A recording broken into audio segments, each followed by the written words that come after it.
Today, Millennial Money with STEPHAN. I always believed that I would be a millionaire, and I think originally my goal was to try to hit that by 30. Ended up surpassing that by a decent amount. This is the moment.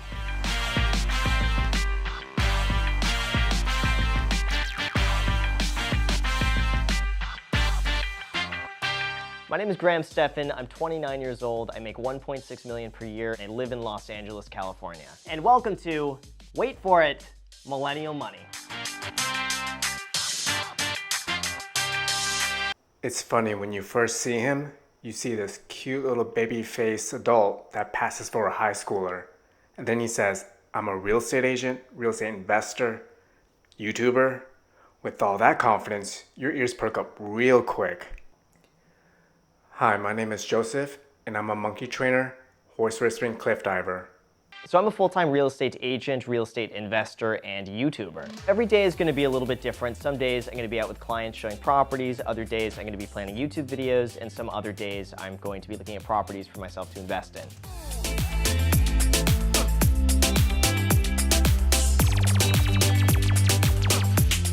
My mortgage is just over $2,800 a month. The market value of the other unit next to me is about $2,500 a month. Then between the equity I get and the tax write-offs from using the garage as my office, it basically works out to be a free place for me to live. I never liked the concept of owning homes when I was younger.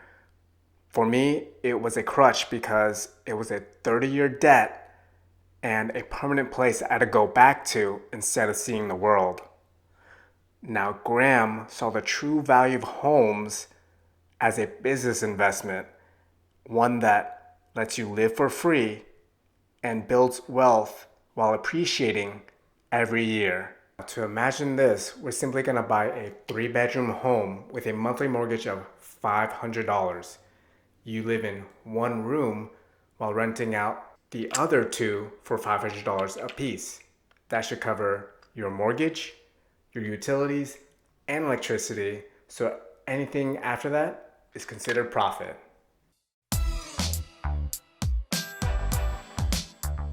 So I spend about $200 a month on groceries, and I do price shop between grocery stores. I'll kind of make the rounds and just stock up on whichever item is the cheapest at which store. Every morning I have my same 2 eggs with ham and cheese and half a bagel with store-bought generic brand cream cheese is my favorite to do that. I refuse to spend money on 2 things. Number 1, I think everyone knows, is coffee. I think it's absolutely ridiculous, the markup of coffee at Starbucks and Coffee Bean and a lot of those places out there, so I just make it at home for 20 cents. Coffee is a huge scam. You should never be spending more than 50 cents a cup. The average tub of coffee grounds produces 240 to 270 cups of coffee, which roughly comes out to 23 to 60 cents a piece.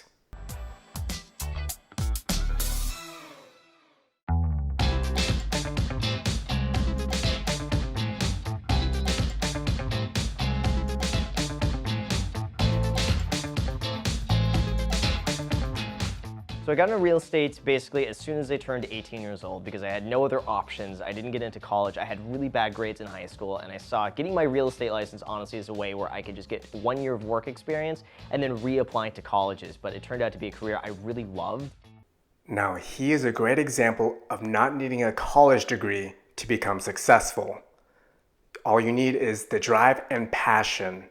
Colleges only existed because that was where the latest research, thinkers, and books were. Today you can learn anything you want with a simple click, like juggling.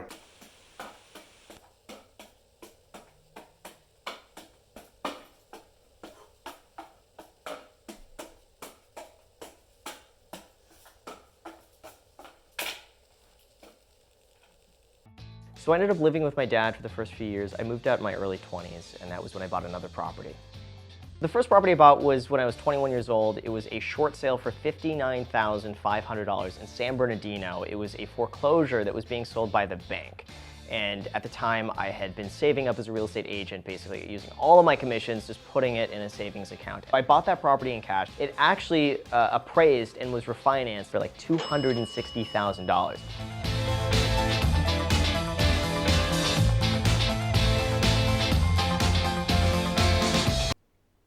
His passive income from those 6 properties alone make as much as a pediatrician, and he didn't have to spend that much time in school or pay off any student loans. So what do you think is a more valuable option? Going to school and collect debt, or living for free and collecting rent?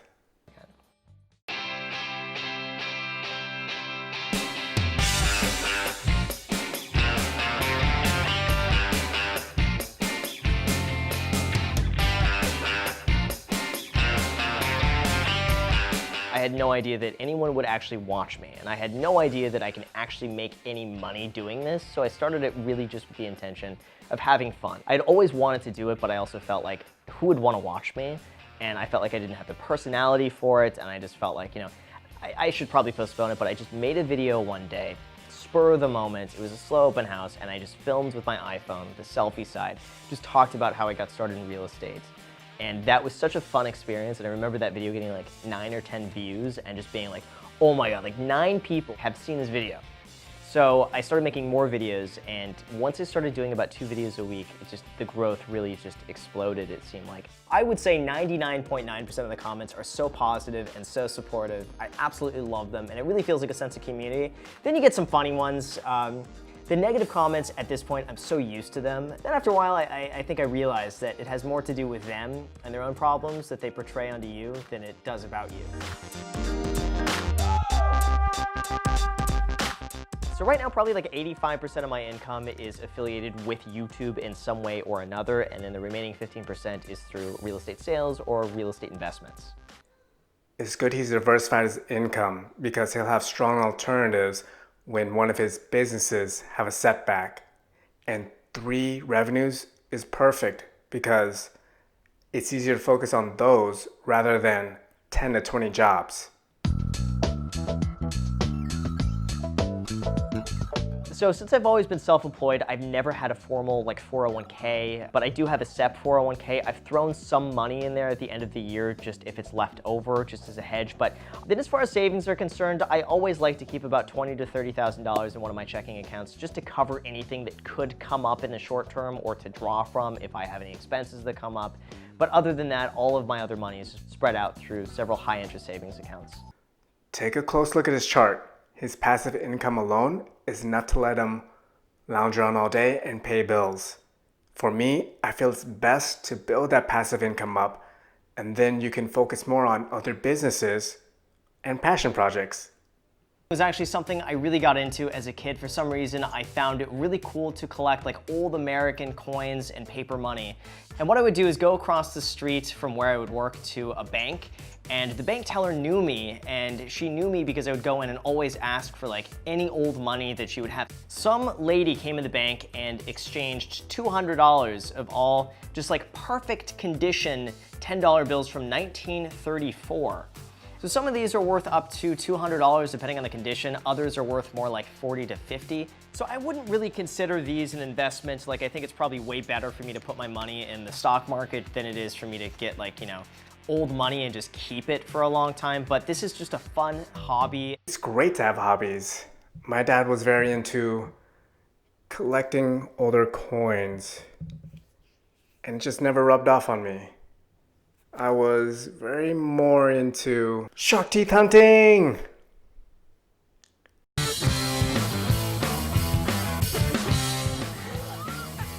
Very much like it gives you a little jolt there. So I bought my Tesla in April of 2019. You get so many rebates back for it. The financing is so cheap. Everything that went on with the car, I calculated that it was going to cost me $78 a month out of pocket net in the first year, not counting the opportunity cost of then having all the money left over that I could then go and reinvest. So I figured like depreciation is going to be minimal. I'm going to get some really great tax write-offs from it.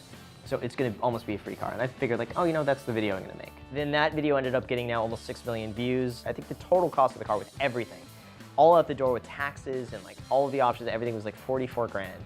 So I ended up making money from getting the car. The most I spent was 2 to 3 grand on a car. And I've never liked how Teslas looked. They remind me of a Lord Voldemort with no lips. But for $78 a month, I'll be a Slytherin any day.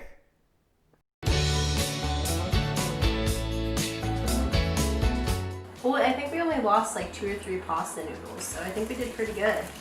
So I have an amazing girlfriend, and her and I share a lot of the same values in terms of saving and spending money, and I find it fun that she is just as frugal as I am, so we can have a great time trying to figure out like where is the best happy hour spot and like how we could save a little bit more money doing this. And she's the one too that's also very encouraging of like, we don't have to go out tonight to happy hour sushi. She doesn't sound like that, by the way, but she encourages me to like, you know, we could go cook food at home, or instead of going out to see a movie, we could just pop something on Netflix. So one of the things we actually do when we go out is we will end up just splitting a meal, because usually I'm not hungry enough to eat the entire thing myself, and neither is she. So we could basically get food for 2 by paying for 1. It's really cool to have someone in your life like that who I see as just being an equal on every single level with the same mindset. It's definitely important to be with someone that shares the same value as you. Looking at both of them, they have the same goal of saving money and putting it towards a better future. Now, money is not the only factor that determines a healthy relationship. You have religion, sex, and sometimes politics. But in Graham's case, they're just a really awesome couple because of their frugal lifestyle.